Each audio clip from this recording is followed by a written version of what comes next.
최근 은행 대출 이자가 인상되고 더 오를 것이란 전망이 나오면서 낮은 이자 또는 고정금리를 찾는 분들이 많으신데요. 주의하셔야 되겠습니다.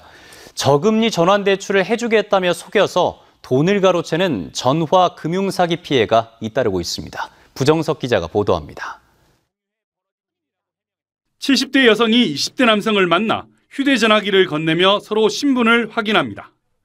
잠시 뒤 전화기를 돌려받은 여성은 1,300만 원이 든 돈 봉투를 남성에게 건넵니다.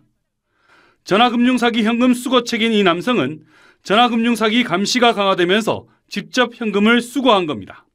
이처럼 저금리 전환대출을 해주겠다고 속여 돈을 가로챈 전화금융사기 현금 수거책 2명이 경찰에 붙잡혔습니다. 이들은 2, 3%대의 고정금리 대출 전환 문자를 제2금융권 대출을 쓰는 사람들에게 보냈습니다. 지원 규모, 보증단체, 대출한도 등을 작성해 실제 정부가 지원하는 것처럼 속였습니다. 전화가 와갖고요. 정부 지원금을 1.9%에 해주겠다 그러더라고요. 대리라고 그러니까는 그래서 이렇게 믿었죠. 상담 전화가 오면 신분 확인이 필요하다며 휴대전화에 악성 앱을 설치했습니다. 그 후 기존 대출을 현금으로 상환하면 새로운 저리 대출을 해주겠다고 속였습니다. 이런 수법으로 경남, 부산 등을 돌며 지난 6월 한 달 동안에만 47번에 걸쳐 8억 7천만 원을 가로챘습니다.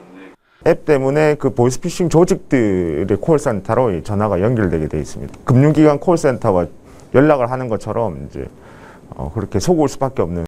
경찰은 현금 수거책 2명을 구속하는 한편 최근 고금리로 이런 전화금융 사기가 더 늘 것으로 보고 수사를 강화할 계획입니다. 한편 올 상반기 전화금융 사기 피해액은 월 평균 511억 원으로 집계됐습니다. MBC 뉴스 부정석입니다. 모바일 청첩장이라면서 온 문자에 링크를 눌렀다 7천만 원 사기를 당하는 일이 벌어졌습니다. 링크를 누르는 순간 스마트폰이 해킹되고 이렇게 빼낸 정보로 알뜰폰을 개통해 인터넷 뱅킹으로 거액을 대출하는 수법이었는데요. 비대면 대출이라도 본인 확인 절차를 강화해야 한다는 목소리가 나옵니다. 이종승 기자입니다. 직장인 A씨는 지난 4일 인터넷 주소가 깔린 휴대폰 청첩장 문자 메시지를 받았습니다. 별 의심 없이 주소를 누르자 바탕화면에 별도의 아이콘이 생겨 다시 클릭했더니 휴대폰 작동이 갑자기 멈췄습니다. 긴급 조치를 하고 안심하고 있었는데 뒤늦게 메일 한 통을 받고 깜짝 놀랐습니다. 누군가 자신의 이름으로 알뜰폰을 개설한 뒤 인터넷 은행에서 7천만 원을 몰래 대출한 사실을 확인했기 때문입니다. 문자 결제 사기, 서미싱을 당한 겁니다. 경찰에 신고했을 때는 이미 은행 계좌를 통해 돈을 다 빼돌린 뒤였습니다. 가슴이 두근거려가지고 말을 못할 정도였습니다. 그러고 옆에 사람인데 뭐 부끄러워서 이야기도 못하겠고 한동안 좀 공황 상태고. A씨가 악성 코드가 깔린 아이콘을 지워버려 초동 수사도 혼선을 빚었습니다.